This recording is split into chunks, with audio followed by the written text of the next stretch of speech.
మనం రక్షణ పొందక ముందు శత్రువుని శత్రువుగా చూసాం, కానీ రక్షణ పొందాక కూడా శత్రువుగానే చూస్తున్నాం. అంటే మనకి యేసయ్య చెప్పిన మనసు రాలేదు.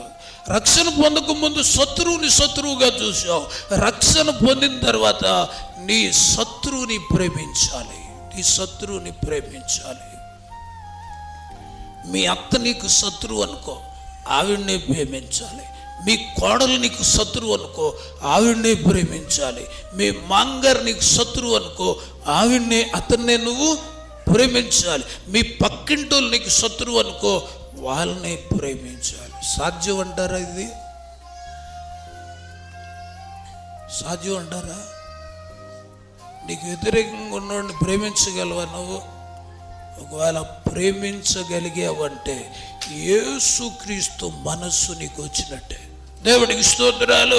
ప్రేమించగలిగావు అంటే యేసయ్య మనస్సు నీకు వచ్చింది.